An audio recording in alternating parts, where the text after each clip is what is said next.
بسم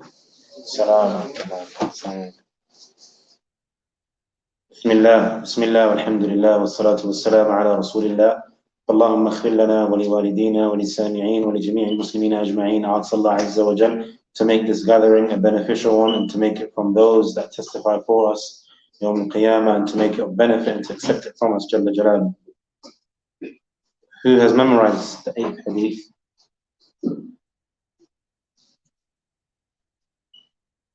I don't see any hands. Ayub, Muhammad.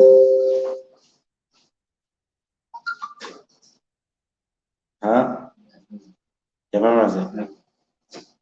What's your name, Akhi? Shakur. You look very similar to your brother, Luqman. His younger brother, right? MashaAllah.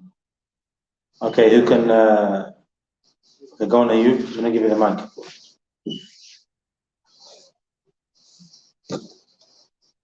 So on the 8th hadith,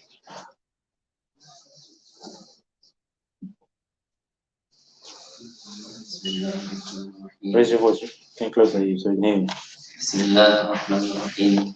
عن ابن عمر رضي الله عنهما أن رسول الله صلى الله عليه وسلم قال: أمرت أن أقاتل الناس حتى يشهدوا أن لا إله إلا الله وأني محمد رسول الله ويقيموا الصلاة ويؤتوا الزكاة فإذا فعلوا ذلك حسبوا مني دماءهم وأموالهم إلا بحق الإسلام وحسابهم على الله تعالى. رواه البخاري ومسلم. I seem متردد. Correct.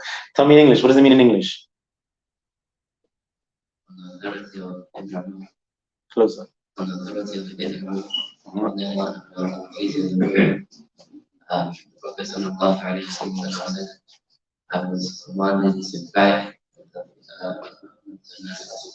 Bad people until they testify that it's invited to treat yourself Allah and the Prophet sallallahu alaihi wasallam the Messenger of Allah, and that they establish that they give zakah. فإذا فعلوا ذلك إذا أصبحوا مني their blood is protected and the money is protected from me. إلا بحق الإسلام سكن رجع الإسلام وحسابهم على الله تعالى. The covenant of the Islam is So this hadith is the 8th hadith, as we've covered the previous 7, and this hadith is a beautiful hadith. First of all, we know that the person who narrated it is the son of Umar ibn Khattab. What was his kunya? What's his kunya, Abdul Shakur? Ibn Umar, what's his kunya? What's his kunya? Ayub. The 3rd hadith. Yeah, Abu Abdurrahman is his kunya. And obviously, we're not going to go into it, but obviously we spoke about the fact that some of the companions, that was known in the Arab custom, that they would give kunyas to their children, even if they didn't have children. So it wasn't a thing that which we know in the West, that Abu means actually the father. And here's an example where his kunya is different to his actual children. None of his children is named the kunya that he has. Abu Hurairah, who else? Abu Bakr as-Siddiq. So none of his children is called that. Okay. Barakallahu. This hadith here, Shaykh Muhsin Abbad, Hafidhullah, he mentions, قوله أمرت. The meaning when the Prophet ﷺ says أمرت. And this is a beautiful principle, that the meaning of أمرت, if the Prophet ﷺ says it, means the one that is instructing or commanding is who? Allah Jalla Jalaluhu. Okay? Because the Prophet ﷺ said أمرت, meaning I have been commanded. But if the companions say أمرنا بكذا or نهينا عن كذا, of course the one that's instructing them is who? Who's the one that has told them that, will command them to do that? The Prophet ﷺ. So just to differentiate as a point of benefit, the Shaykh brought this as a point of benefit. When the Prophet ﷺ passed away, a matter occurred, something happened. Okay, what was that event that happened? We covered it in Seerah. What happened? A lot of people apostated. Why did they apostate? They apostated because of zakat, is that correct?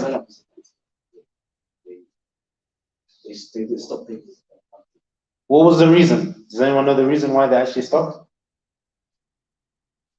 paying zakat? They saw it as not wajib.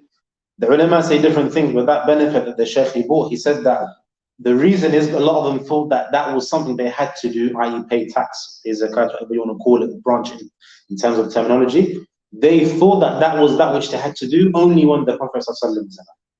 So they had shubahat, and they thought that now the Prophet ﷺ has passed away and deceased, it is not befitting for us to carry on giving away our money. And some of them saw it, okay, that it was something that was a burden upon them, i.e. to pay the zakat.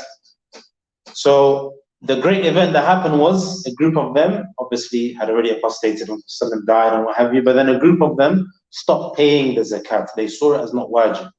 And some other Muslims saw it as that they still had to carry on. Now what event happened? What did this cause between the Sahaba? It caused a lot of confusion. Why? Because who was the one that saw that they still have to pay? Abu Bakr as-Siddiq. Okay? And why did he see that they still have to pay? It's a question. Because of the hadith? This is where this is where the Shaykh brings so many fawaid. Because it's from the ahkam of Islam. Anyone else? Why did Abu Bakr as-Siddiq see that they still had to pay? Because it's a rukn. What else? Okay, I'm looking for something else as well. It's all of what you said is correct, by the way. I'm looking for something else. Huh? Jazakallah khair. This is basically more or less what I'm getting to. When the Prophet ﷺ died, Abu Bakr as-Siddiq, what did he say to them? Whoever what obeys the Prophet ﷺ, then know that he has died. Okay? And whoever worships Allah Azza wa Jal, then know Allah Hayyun La Yamut. Meaning anything that the Prophet ﷺ has taught us and has informed us about, then no, we still have to carry on. Just because the Prophet ﷺ has passed away or died doesn't mean that the deen is, the legislations and the ahkam are not that which we have to implement. Okay? Not just that, but what's the ayah in the Quran with regards to anything?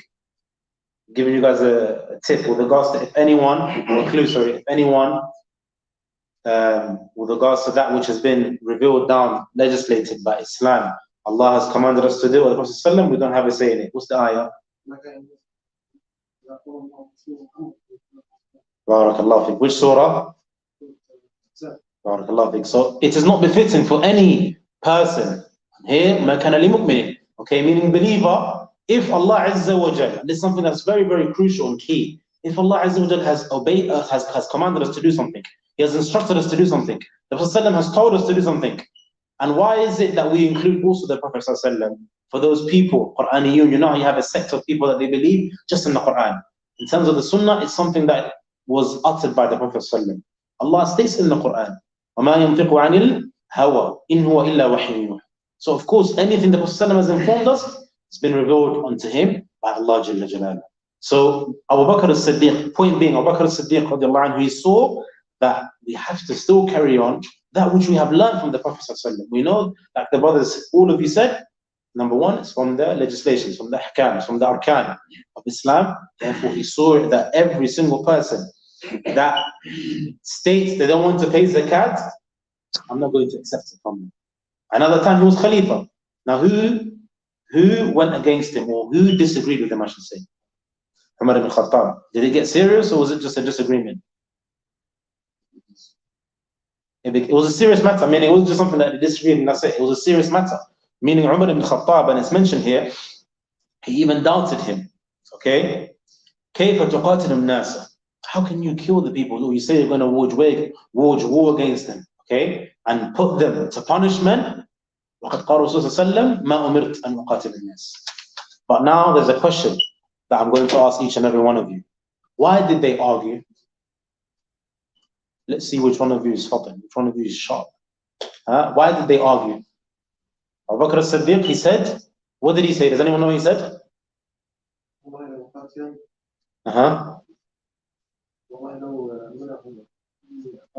Exactly, barakallahu. Literally, Abu Bakr as-Siddiq, he reached a stage where even if they tried to make me not do something, and the Shaykh Muslim Abbad, when he explains that, majority of the ulama, this one, ni'alan or iqalan, literally a single thing that the Prophet ﷺ, something small and minute, the Prophet ﷺ did, If they try to say that we should not do it, or they try to stop it, then I will what? I will wage war against them because of this. This is how much he had adhered to the Sunnah of Abu Bakr as-Siddiq radiallahu anhu.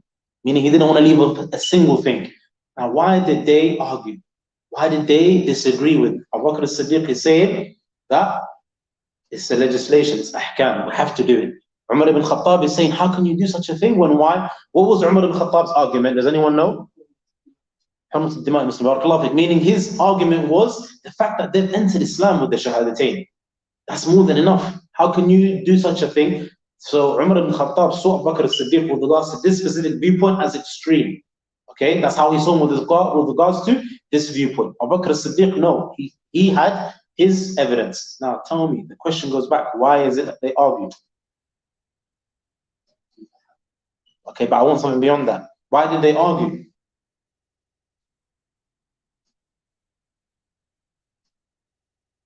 Should I make it easier? I don't want to make it easier. I want you guys to use your imaginations. Just use that which you have. Why is it that they argued? If you said to me earlier, well, who said something about the deen being complete? Yeah, if you said deen complete, why is it that they're arguing about such a matter? Which is great, of course it's great. It's not something that's light.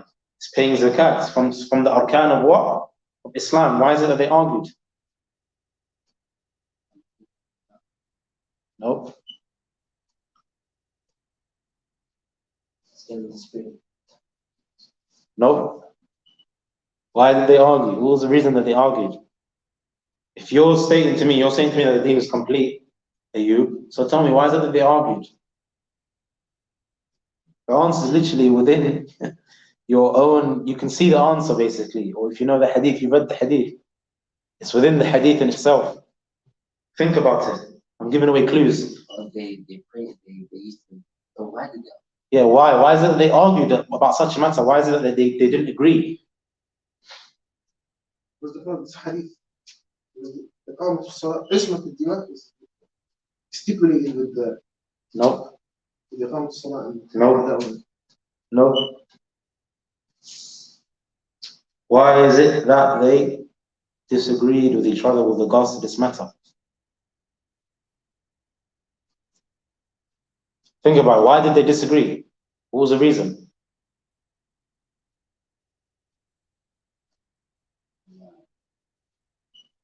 Huh?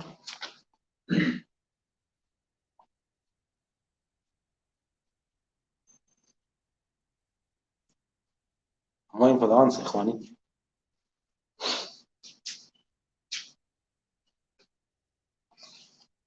No one knows?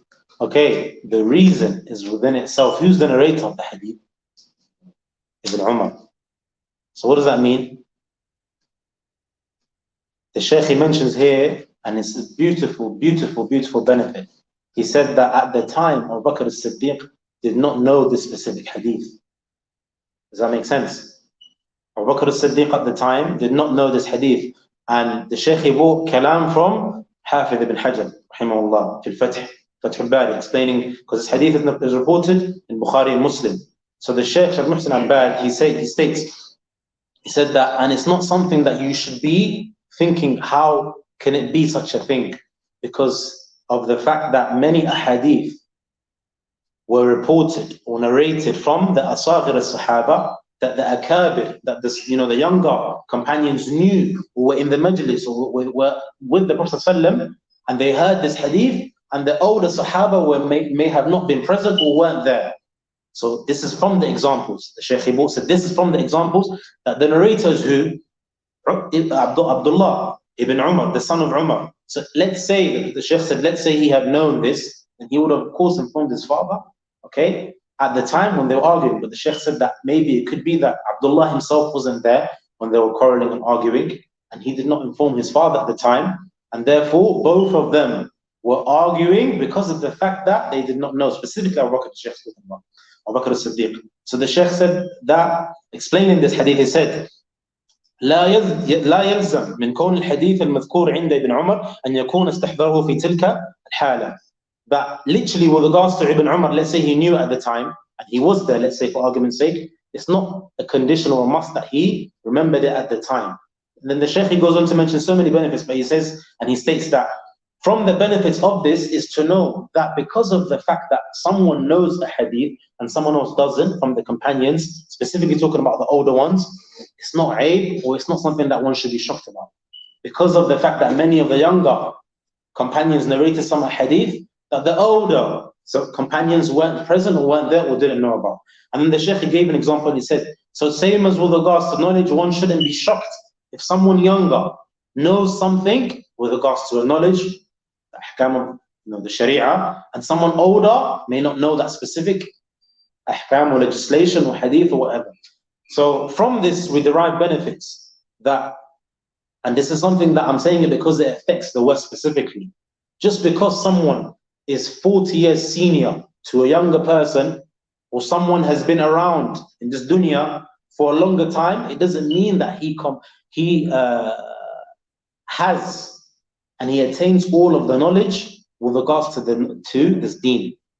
Many times you see it, and this is an example. So many times you see that you could be in a majlis or halaqah of ilm and you're with the ulama, and the student corrects the specific teacher because maybe the teacher, he missed out that part, or he didn't read that part, or the specific student went about and saw, and Allah gave him tawfiq. And that's where the Shaykh, he says in the end he mentions Wallahu al-Muwaffiq, meaning Allah Azza wa Jalla is the one that grants bounty or blessings or brings about success to that specific individual, whether he's young or old.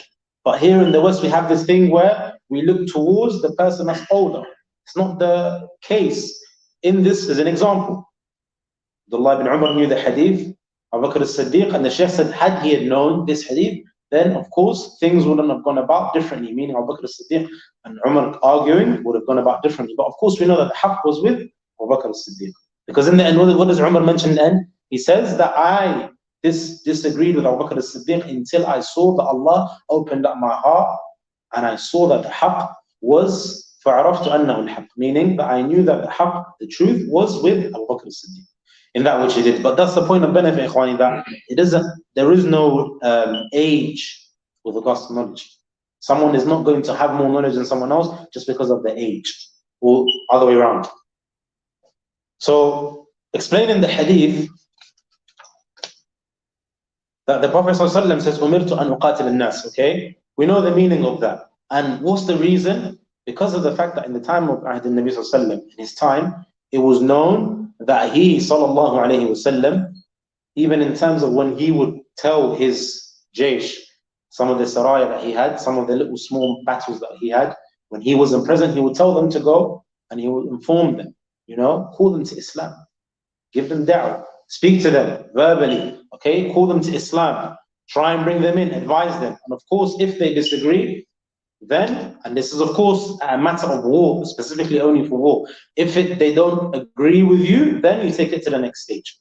And what was the conditions that whenever they used to do before they used to have the actual meeting, regards to the two armies, what did they used to do all the time? As soon as they'll get to that place where they're going to go and fight that specific army, what will they do? Huh? No, before the duel, way before the duel, as soon as they arrive, what will they do? Or they look out for the Muslims. The adhan, or the lights as well. Sometimes it's narrated that the lights, lanterns, if they were lit as Salatul Isha, then they know that they have taken part in congregation. Or the adhan, if they hear that, then they know that there are some Muslims. Then of course it will be different. But point being is that the Prophet ﷺ here is informing us that this is the reason why he's doing it, because of the fact that what enters a person into Islam, if they have entered Islam, okay? And of course here, another point of benefit is, in Islam, things are always about importance. So the most important thing is started with first, okay? And that is that which precedes everything. So, al-aham fal-aham, meaning shahadatain. The two things that make a person enter Islam, which is what the Prophet ﷺ started. He could have said, أُمِرْتُ أَنْ أُقَاتِلَ النَّاسَ حَتَّى يُصُومُ Ramadan, or this is that. He could have done, meaning I have been instructed to fight the people and wage war against them until they fast, or until they have this. But no, he started with until they testify, meaning they come about with the two things that make a person enter Islam. After that, what did he start with? What was the next part? It was Salah, Ikhwani. The next part was Salah, which is one of the most important things from the Arkan of Islam. So we see how Hadith Jibreel, it came with the 5 pillars. And then Hadith Abdullah ibn Umar, the third one, Hadeeth Imam Nawawi, it came about with what? The 5, going more in detail. And this one is the same thing. Shahadatain, after it's Salah. And then after Salah is what? Is Zakah.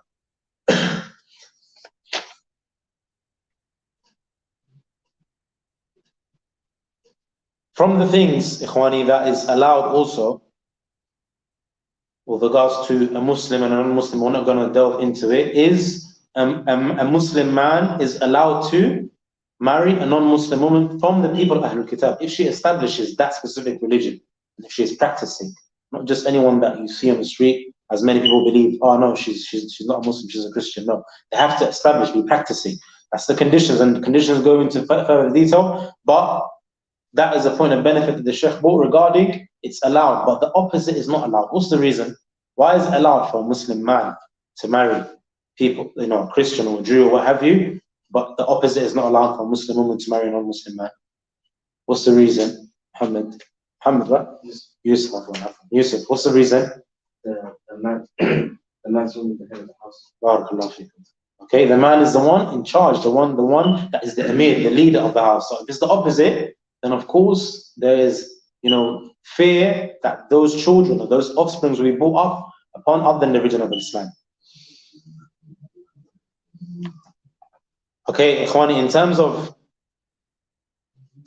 what does it mean here? The meaning, the Shaykh, he said with regards to asamu minni, meaning if they have done everything mentioned, they have said the shahadatain, they have, prayed their salah and given their zakah, then they are free, then they are safe.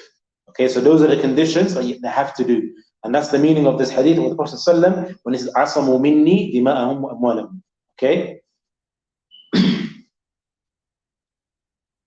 وَحِسَابُهُمْ عَلَى اللَّهِ. What does this bit mean? Okay, they will be brought account of their, how they will be judged is in the hands of Allah, the Almighty Jalla Jalaluhu. What does this mean? Regarding, and the benefit here is that, and it's something that we should all bear in mind.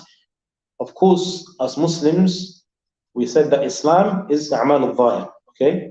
And Iman, batin. We're not going to get into that, but as Muslims, the condition, Ikhwani, we should judge by that parent. Someone claims they're Muslim, or not claim they're Muslim, because you see many times on social media, people are saying, oh, this, that, oh, yeah, he didn't enter Muslim, he's just doing it just for, maslaha, for him to gain a benefit or something like that. That is between him or her and Allah Azza wa Jalla. You don't need to get into those affairs. They've proclaimed they're Muslim, or you've seen that they're doing the actions of a Muslim, and they've proclaimed that you've heard from someone. The rest of that it's nothing to do with you. We judge too much as Muslims, especially living in the West, where we're brought up with this whole hurriya mutlaqa, freedom of speech nonsense, which sometimes is not good for many of us, as we see right now. Sadly, many of our younger sisters are in this feminist nonsense. This is something with regards to between them and Allah Azza wa Jal. A'mal al-batina, it's nothing to do with you or me or her or him. Okay? That which is there, the Prophet said, وَحِسَابُهُمْ عَلَى اللَّهِ. That hadith is so beautiful, so profound, this statement. وَحِسَابُهُمْ عَلَى اللَّهِ, meaning that which they're going to do. And it's mentioned here. The Shaykh, he says that if, for example, they have proclaimed Islam openly and outwardly, but that which is hidden is a'mal nifaq, or they have some hypocrisy and what have you, nothing to do with you. It's nothing to do with Prophet ﷺ either. It's nothing to do with anyone. Okay? Nothing to do with anyone.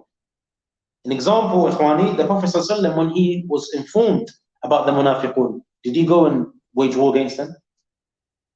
Did he go wage war against them when he knew them? He knew them by name, he knew who they were. But he didn't do that. He didn't get into the affairs of actually even doing something which one can say, argument's sake, he had every right, because of course they caused about great harm with regards to Islam and him spreading Islam in Medina and other places. But hisabuhum ala Allah Azza wa Jal. Someone is proclaiming Islam, they're apparent. You don't need to get into further details. And that is something that we should all know, that if someone has proclaimed Islam outwardly, then that which is hidden is between them and Allah, the Almighty, Jalla Jalal.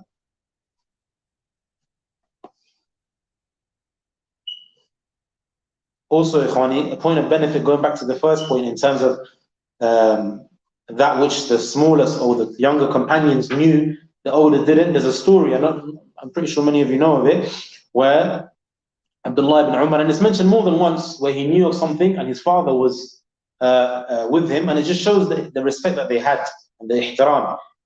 That he knew of something, but yet in the presence of his father, he wouldn't say that which he knew. When his father was in a debate or in an actual discussion, he wouldn't state that which he knew, even though he knew something more than that which both of them knew. And it's a story where the Prophet ﷺ gathered the companions together, specifically Abu Bakr and Umar ibn Khattab, may Allah be pleased with them both, and his son was there, meaning Abdullah was there, and the Prophet ﷺ asked them a question and they didn't know, rather his son knew, Abdullah ibn Umar. But out of the respect of being in the presence of his father, he didn't want to speak out. Now that in itself, Ikhwani, shows how they used to have respect for their elders, let alone their fathers, older brothers, uncles and fathers. Where if you're in the presence of someone older than you, you may know something.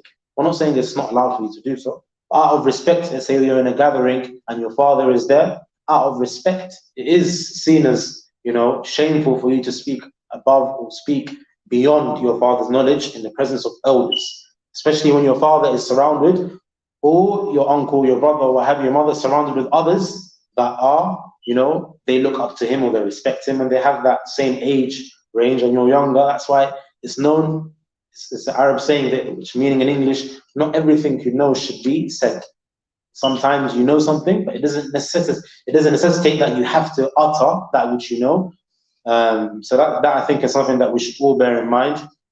And that which we benefit from this hadith is that the stage of the arkan of Islam, meaning Abu Bakr as-Siddiq, and the benefit as well, subhanAllah, if you read into the seerah, the biography of these great men, from them Abu Bakr as-Siddiq, he was known to be nahif, okay? He's very, very slim man. He wasn't someone of, flesh. He wasn't someone of, broad shoulders and what have you. He was very thin and he was very rafiq. He was very gentle and kind, to the extent where even his father, before his father became a Muslim, what was his father's name?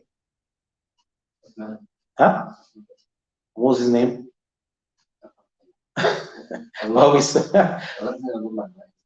Yeah, what was his real name? So when his father saw him, basically freeing the slaves, his father said, "How can you free such people and you're wasting your money?" Okay, and then he said to his father that verily these are what from the Muslims. There's no difference between me and them. Then his father informed them, at least free some of the people that have power. So point being that he was a very gentle, kind man. And on the contrary, not in a bad way, but description-wise, Umar ibn Khattab was his fearsome man. Okay, radiallahu anhum ajma'in. Fearsome man, broad shoulders, strong, he was feared. But with regards to this specific affair, who was the one that was firm? Abu Bakr as-Siddiq. Showing you that it wasn't anything to do. Islam, Ikhwani, the way it was able to spread and for them to conquer lands, it wasn't to do with height, it wasn't to do with strength, it wasn't to do with fame, it wasn't to do with name, it wasn't to do with anything or money, but it was the iman that they had, and the love that they had, the hirs that they had, that diligence that they had. They were very diligent. They used to have something with regards to the love of Islam. No one can shake them. Hence why they did so much and they conquered lands. Today you see, if you look, for example, from them, Khalid ibn Walid, when he became a Muslim, look how much he did for Islam after the fadl of Allah Azza wa Jal. Up until today, people study his tactical skills that he had. Non-Muslims, that is. So Ikhwani, that shows us as well that in terms of every single person we brought to account Yawm al-Qiyamah, hisabuhum ala Allah. Okay, every single person we brought to account on the Day of Judgment. And in terms of the one that believes that from the arkan, because Ikhwan, it's actually dangerous as well. Many people, they say that this, I don't believe that it's wajib. This can enter into the nawaqid of Islam when you believe something that is fard, something that is an obligation. Is not an obligation. This is dangerous. And look at the extent that Abu Bakr as-Siddiq, how much he was strong about this specific affair. So it shows us the importance of making sure that you adhere to the deen of Islam. And also in terms of the importance of knowing that what's the difference between as-salah and az-zakah, ikhwani. What's the two? They're both acts of worship, but what's the difference between them? Okay. The difference is obviously one is to do with actually, worshiping Allah by the way of your limbs, which is salah. Okay. And the other one is you worship Allah Azza wa Jal by giving away charity from the money that Allah and the wealth that Allah Azza wa Jal has blessed you with. So that's the 8th hadith. The 9th hadith. Who's memorized it? Abdul Shakur, Ayub? Abdul Shakur? Ayub? Okay, try. The hadith is it's the first hadith in Arba'in Nawawi by Abu Hurairah. I need to read it. Okay, try. Bismillah. Read it. Abdul Shakur? Okay, just read it. Read it by looking. Do you know it? I can try. تفضل أخي, try. سمي الله, try.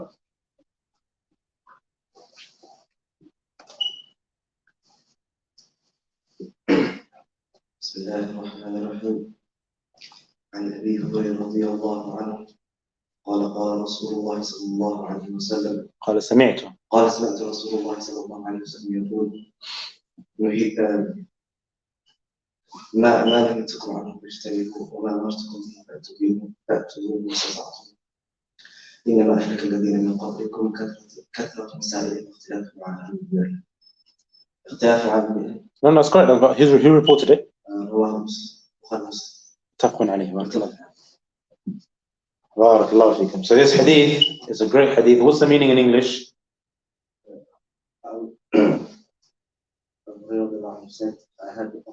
Sorry, I can hear you. Abu Hurairah radiallahu anhu said that I had the Prophet sallallahu alayhi wa sallam saying, what I have prohibited you from, then keep away from it. And what I have wanted you to do, then come and do it as much as possible. And that which destroyed the people before you, was their excessive questioning and their differing with their prophets. So, Ikhwani, this hadith question goes to anyone who knows. What's the narrator's full name? I knew before, but it's important. Okay, go on. What's his name? More than that, yeah. What's the last bit? Dosi. Okay, and that was his name. Many people just know him as Abu Hurairah, but his name, obviously, as just mentioned, Abdurrahman. Okay, ibn Sakhr ad-Dawsi. Okay, and who was he? What else was he from? Yemen. This bit of the book. He was from Yemen, but what was he? Was he from? What's Ahl Sufa? What is that? The people that used to stay in the masjid. Why did they stay in the masjid? Poverty. Okay, so he was from those that stayed in the masjid due to poverty. Khawani, when did he become Muslim? I'll ask you because you were in the Sirah lesson. When did he become Muslim? What year was it? September. What year was the 7th year? What happened? No, just guessing, huh? Huh? It was the 7th year, but what happened? There was a war, battle that happened. It wasn't Hudaybiyah, what was it?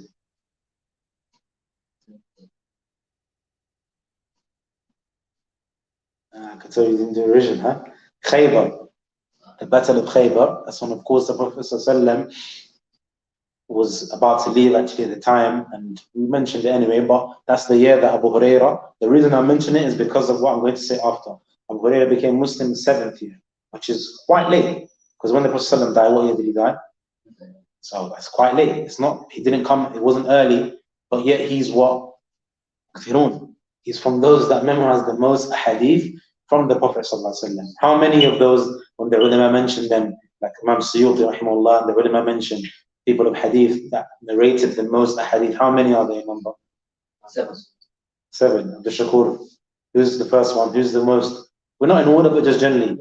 Okay, Abu Hurairah. Anyone else? Huh? Abdullah bin Umar. Huh? Anas. Aisha radiallahu anha.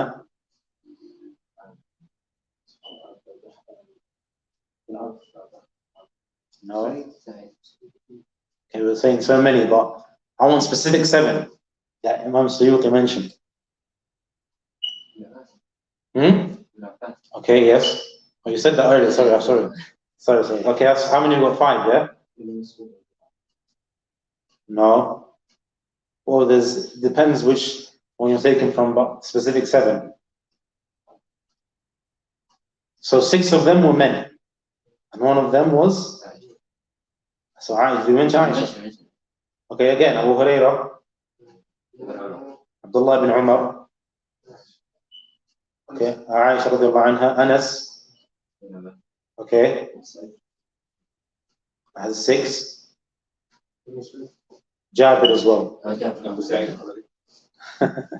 Barakallah. And Jabir. Okay, so those are the 7. Okay, those. Someone said Abdullah ibn As. Yeah, there's ulama, they mentioned so many of them, it depends on the time, but these were the 7 I was looking for that we just mentioned. And this Imam Suyuti wrote it in his Alfiya. Does anyone know?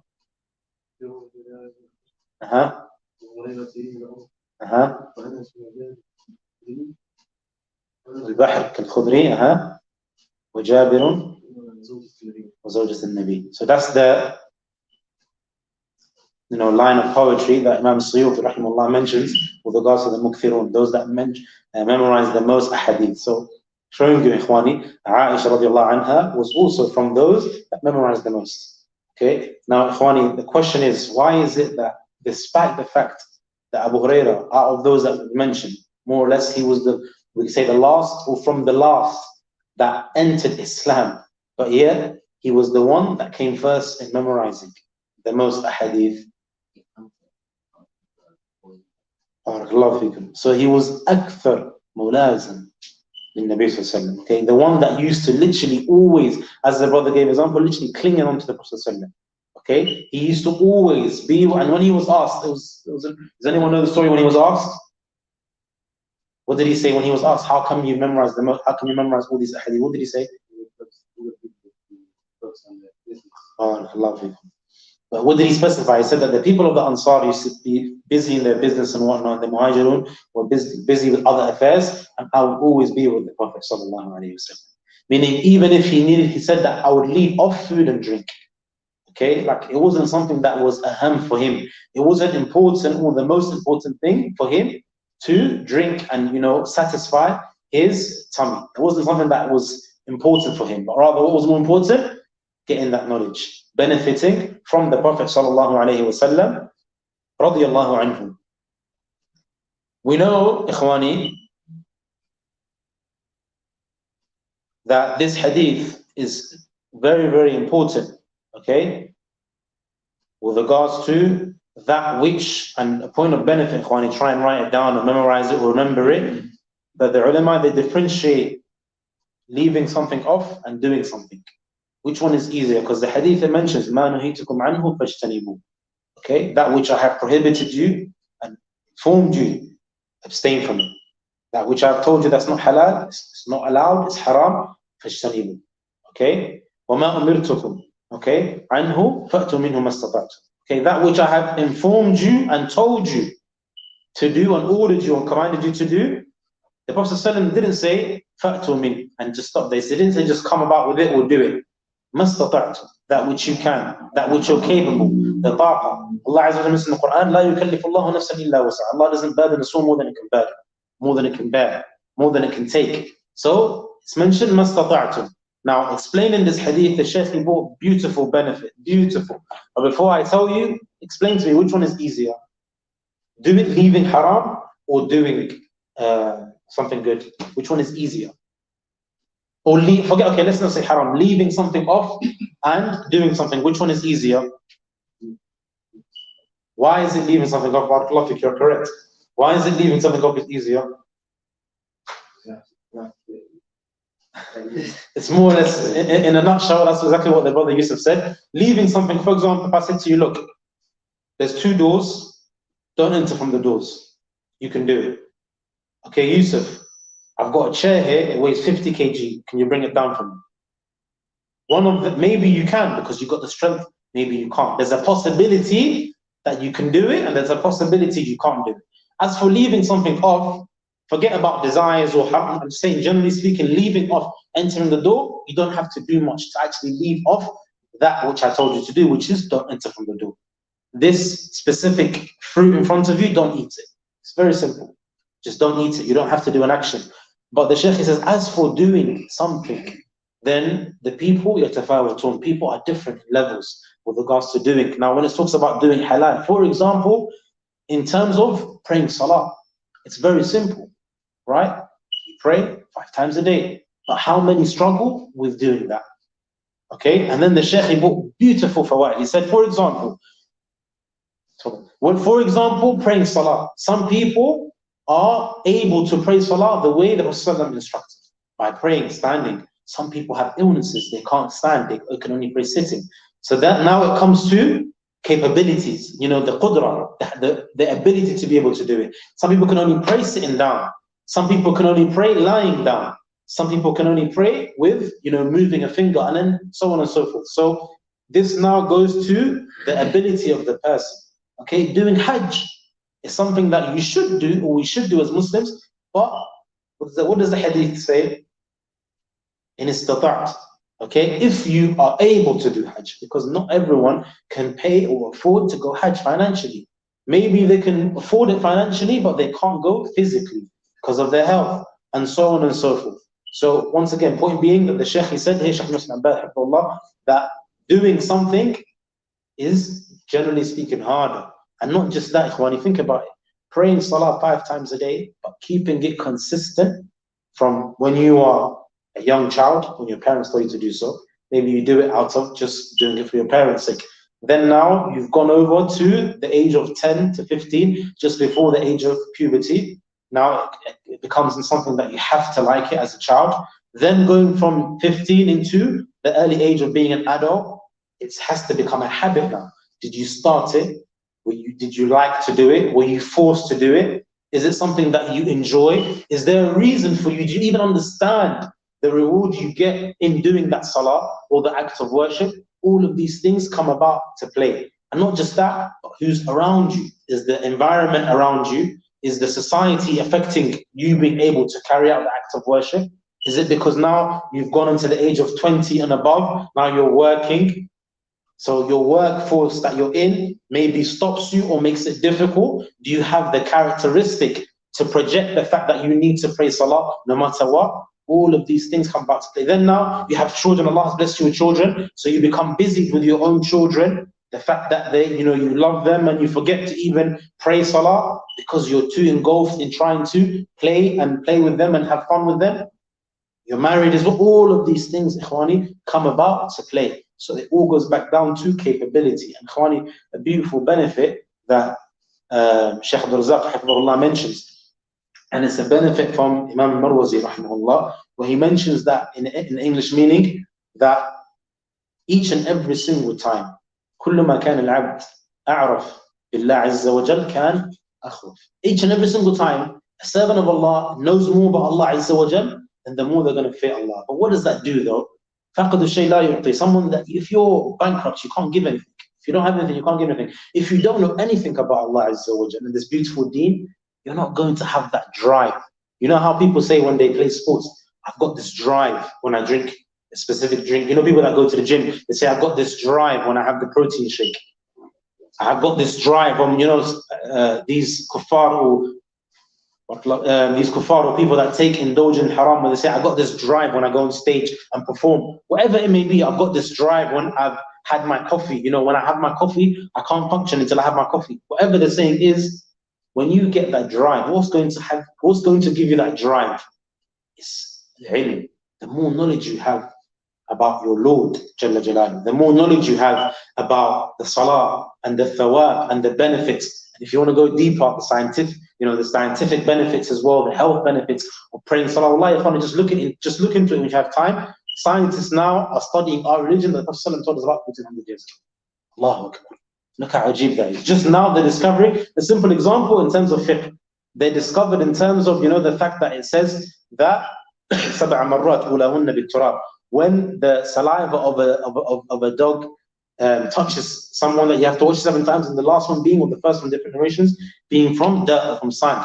When scientists, a couple of years back, I don't know how long back, looked into it, they found that the only thing that can actually take off the bacteria and the germs of that saliva from the dog is either soil or sand or dirt.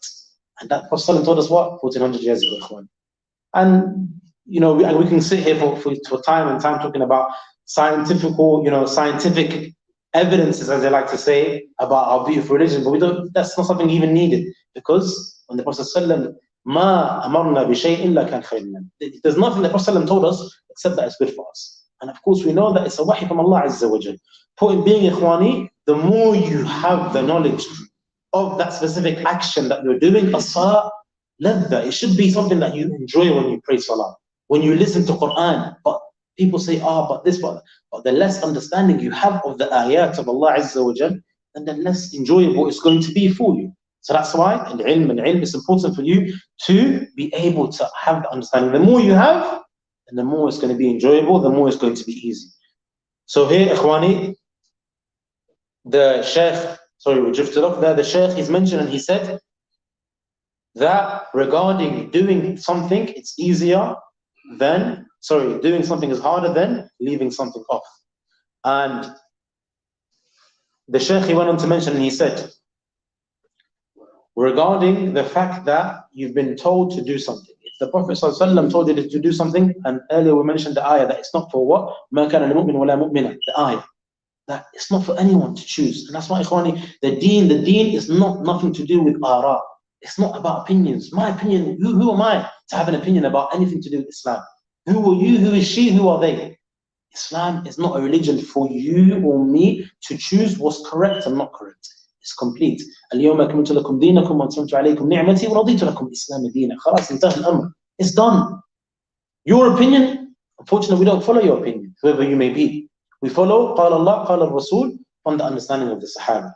And that's why it's so important and crucial for you as a Muslim or Muslimah not to take opinions of people because they are trustworthy. And that's why the Shaykh, the hadith we just did about Abdullah ibn Umar knowing it and Abu Bakr not knowing, the Shaykh, he brought benefit. I forgot to mention, he stated that the deen is not based around ara. It's not based around opinions. And I think, or I believe, or I've come to the conclusion. Ibn Halal, who are you to come to a conclusion? You know, you're not important regarding anything. When it comes to the deen, and that's why many people fall into certain things because they say, I heard so-and-so say. Oh, but I believe, but didn't this speaker say, or this sheikh say? Even with regards to the ulama, and that's even in terms of if it's mentioned in the Quran and the Sunnah, even if a sheikh, allama, comes and says something that goes against it, his opinion or his statement doesn't precede the Quran and Sunnah, according to the understanding of the Salaf. No one, that's why, who's the one that said it? And I always mention this because it's a beautiful principle. Imam Malik, Imam Dar al-Hijra, what did he say? كُلٌّ يُؤْخَذْ وَيُرَدْ إِلَّا صَاحِبَ هَذَا الْقَبْرِ. And that's how it should be as a principle. Why? Because Prophet is infallible. Sallallahu alayhi wa sallam. Anyone else can make a mistake. The ulama, they can say something, ijtihad. If they're correct, 2 rewards. If they're wrong, 1 reward. But in terms of generally speaking, anything to do with the deen, ya ikhwani, deen is simple. Don't make it more burdensome upon yourself. Don't make it harder. Don't make it harder. Now, regarding the second part, so that's the first part of the hadith. As for the second part, فَإِنَّمَا أَهْلَكَ مَنْ كَانَ قَبْلَكُمْ. Why would they destroy the people that came before?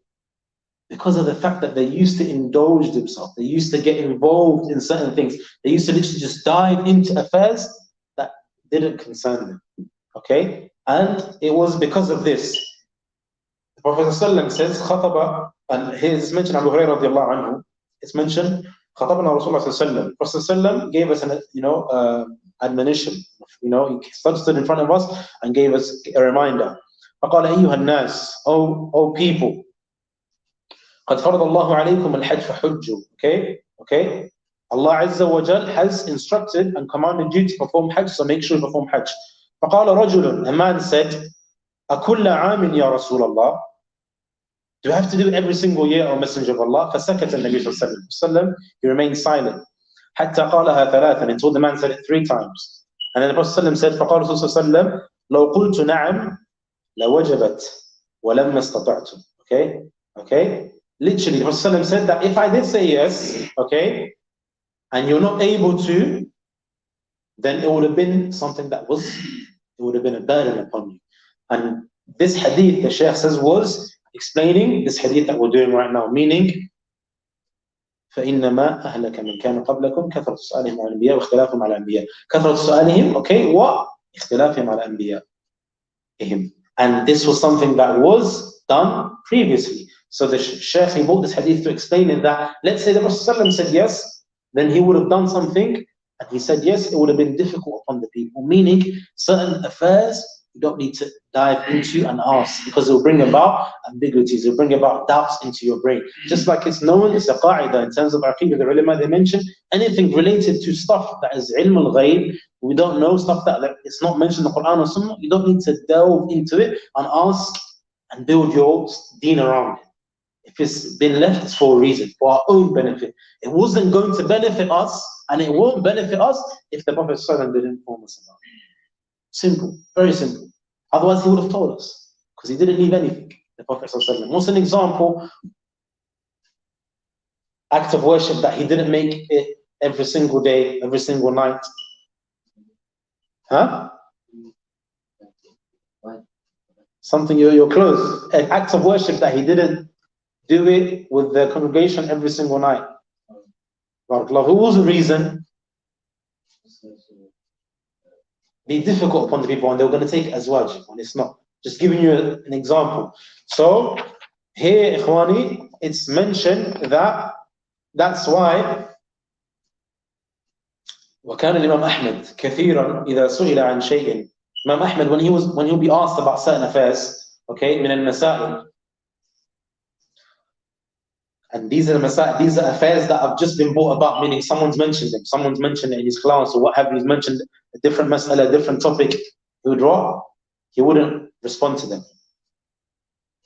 And he says, دعونا من هذه المسائل، meaning leave us from these affairs that have no benefit, that have just come about. So Imam Ahmad was teaching his students that you don't need to ask, or we don't need to answer every single question that comes our way. Okay, just teaching his students that with regards to, if you have the principles built already, then you would know yourself the answer to the person that's asking this thing that has no benefit. And this is something that's really, really beautiful and profound. And ikhwani, that is the end of that hadith, and the khulasa of that hadith. And we do the khulasa of the first hadith actually. The first one is to know the importance of the arkan. Okay, the khulasa of the first hadith, okay, the one where Prophet said that to know the importance of the arkan of Islam, and that Abu Bakr as-Siddiq also showing his position, how firm he was, radiallahu anhu, with regards to the masail of the deen. He wouldn't jeopardize anything from his deen. And as a reminder for myself, first and foremost, and others listening, Khani, if you're at school, no one can tell me anything about in the West. For example, many shabab, they say and they complain, I go to school, I'm in high school, I can't pray, there's no prayer room, this, that. There is no excuse. I know brothers that did it in their days, they did it crazy ways, but alhamdulillah, they got their prayers done. Some of them, they would even go to the teacher, so there's different ways you can do it. By going to your teacher or principal, maybe making your parent come and speak to them if it's going to be too much, speaking to a teacher that you have respect for a certain bond, and telling them, look, this is the time that salah comes in, can you just give me 2 minutes, 3 minutes, And it can even be where you use tawliya, meaning you can say to them, you need to excuse yourself, you need to go to the lavatory, and then from there you go to a room. That's point being, ikhwani, that there is no excuse for you to jeopardize, especially when you're baligh and you're aqil. You reach that age of maturity and puberty where you know what's right from wrong. And our parents, as a reminder for our parents, that we should instill in our children, they shouldn't be shy wherever they are. You go out with your family members, you're in the park, why do you need to wait? You hear many people say, I don't want to pray outside because I don't want to put people off. Put people off what? Put people off what, ikhwani? It's salah. You're not harming them, you're just implementing your deen, but rather you're being an ambassador of the deen.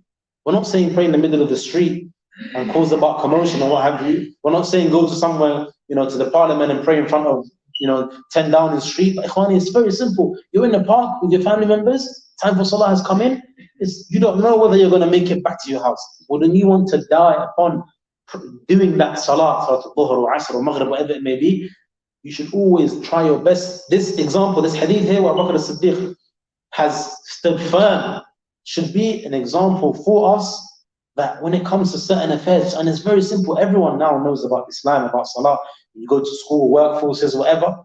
If you try your best to do it, make sure you don't be ashamed. I don't know why Muslims nowadays, especially the Shabab, it's like they're ashamed of their deen. Whether you hide your deen or you make it apparent, your name is Muhammad, Ishaq, Fatima, Aisha, Maryam, Khadija, Kulthum. It's not going to change. Whether you try your best to fit in with them, وَلَن تَرْضَ عَنْكَ الْيَهُودَ وَلَا النَّصَارَى حَتَّى تَتَّبِعَ مِلَّتَهُم. It's impossible. Even if you try your best to please them, they're never going to be pleased with you. Allah has blessed you with a beautiful blessing. It's a blessing of Islam. So don't try and hide away from it or try and fit in, as they say. Many just want to fit in. But even if you do that, at the end of the day, they're not, they're not going to accept you from their own. So there is no need for you, but rather you should be proud of the fact that you are a Muslim or you're a Muslim. And that's the khulasa of this one, is the firmness of Abu Bakr as-Siddiq and the fact that one should try his utmost best not to judge anyone. Don't judge. You don't need to judge because this person is not wearing that or they don't look this. You don't know. You don't know anything about anything. Just judge us. Be a person that judges themselves and move on. Don't worry about anyone.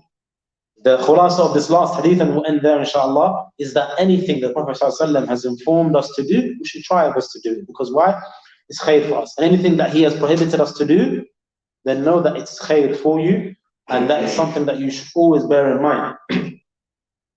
And that the more you try and delve in to ask questions that have no benefit, you're never going to be from those that learns. Because when you involve yourself in those affairs, just like those people that are fitna makers, you like to make fitna, ask questions of fitna, they're the ones that you see that don't succeed because they make their life just that.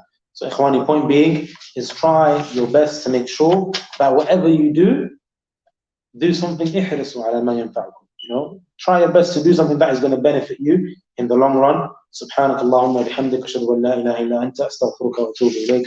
Sallallahu alayhi wa sallam ala nabiyyina Muhammad wa ala alihi wa sahbihi ajma'in. Tafadhali. The 10th one, yeah? And I'm just playing. بسم الله الرحمن الرحيم. عن أبي هريرة رضي الله عنه قال سمعت رسول الله صلى الله عليه وسلم يقول ما نهيتكم عنه فاجتنبوه وما أمرتكم به فافعلوا منه ما استطعتم فإنما أهلك الذين من قبلكم كثرة مسائلهم واختلافهم على أنبيائهم على أنبيائهم جمع. Lovely. Jazakallah khair. And we'll end there inshallah. Next week we'll carry on with the 10th hadith. And I can smell a test coming soon. So make sure you do your revision, ikhwani. I like to make it hard so that you can actually test your own knowledge. سبحانك اللهم وبحمدك أشهد أن لا إله إلا أنت أستغفرك وأتوب إليك. صلى الله وسلم على نبينا محمد وعلى آله وصحبه أجمعين وآخر دعوانا الحمد لله رب العالمين.